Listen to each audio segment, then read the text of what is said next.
আসসালামু আলাইকুম ওরহমতুল্লাহ।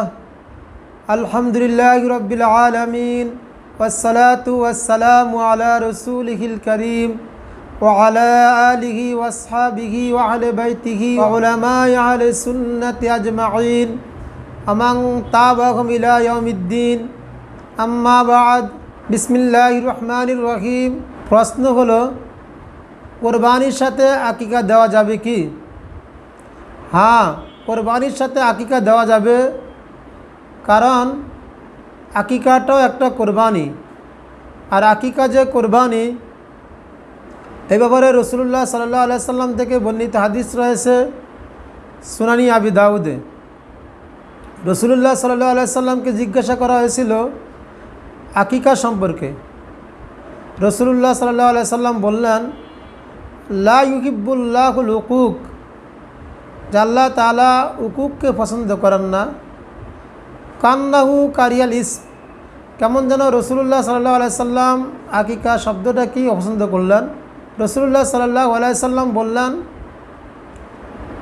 যে তোমাদের মধ্যে যার সন্তান আছে, যে সন্তান সে জন্ম দিয়েছে, সে যদি চায় যে তার পক্ষ থেকে নুসুক করতে, অর্থাৎ আকিকার বদলে রাসূলুল্লাহ সাল্লাল্লাহু আলাইহি সাল্লাম শব্দটা নুসুক ব্যবহার করেছেন, যার অর্থ হলো কোরবানি।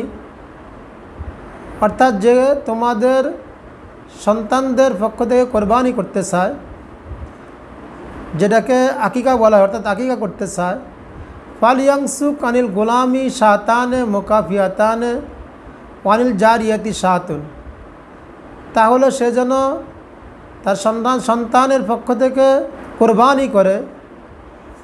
ছেলের পক্ষ থেকে 2টা তার জন্য যথেষ্ট, এবং মেয়ের পক্ষ থেকে 1টা বকরি কোরবানি করবে। অর্থাৎ আকিকাকে রাসূলুল্লাহ সাল্লাল্লাহু আলাইহি সাল্লাম কোরবানি বলেছেন। এছাড়াও আকিকাটাও আল্লাহ তাআলার কুরবত তথা নৈকট্য হাসিলের জন্য করা হয়, কেননা আল্লাহ তাআলা যে সন্তান দান করেছেন, সেই সন্তানের নেয়ামতের শুকরিয়া আকিকা তথা কোরবানি করার মাধ্যমে আল্লাহ তাআলার নৈকট্য হাসিল করা হয়। আর কোরবানি ও কোরবানির মাধ্যমে আল্লাহ তাআলার নৈকট্য হাসিল করা হয়। এই জন্য ফুকাহায়ে কেরাম উভয়টা যেহেতু কোরবানি এবং আল্লাহ তাআলার নৈকট্য হাসিলের জন্য, তাই কোরবানির সাথে আকিকা দেওয়াকে জায়েজ বলেছেন। আর কোরবানির সাথে যদি আকিকা দিতে চান, তাহলে ছেলের জন্য 2 অংশ দিতে হবে আর মেয়ের জন্য 1 অংশ দিতে হবে। আর যদি কারো 2 অংশ দেওয়ার সামর্থ্য না থাকে ছেলের জন্য, তাহলে 1 অংশ দিলেও চলবে। অর্থাৎ একটা উট, গরু এবং মহিষের মধ্যে সর্বোচ্চ 7 অংশের মধ্যে আকিকার অংশ শরীক হতে পারবেন, কোরবানির অংশ শরীক হতে পারবেন। বাকি একই অংশের মধ্যে কেউ আকিকার কোরবানি একসাথে হবে এমন ভুল বুঝবেন না, কেন এমনটা হবে না। অনেকে আবার জানতে চেয়েছেন যে 1 অংশের মধ্যে যদি কেউ আকিকাও দেয়, কোরবানি দেয়, তাহলে কি হবে? না, এটা হবে না।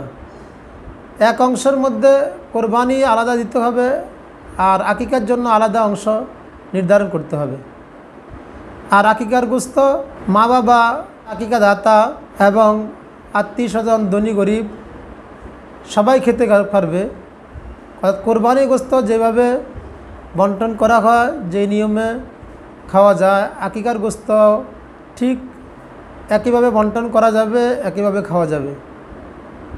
রদ্দুল মুহতার, দারুল হাদিস, 9ম খণ্ড 660 নং পৃষ্ঠা, আল ফতোয়া হিন্দিয়া আর শামেলা 5ম খণ্ড 304 নং পৃষ্ঠা, আল বাদায়ুস সানি আর শামেলা 5ম খণ্ড 72 নং পৃষ্ঠা এর প্রমাণ রয়েছে। আল্লাহ তাআলা আমাদেরকে সহি বুঝদান করুক। আমিন।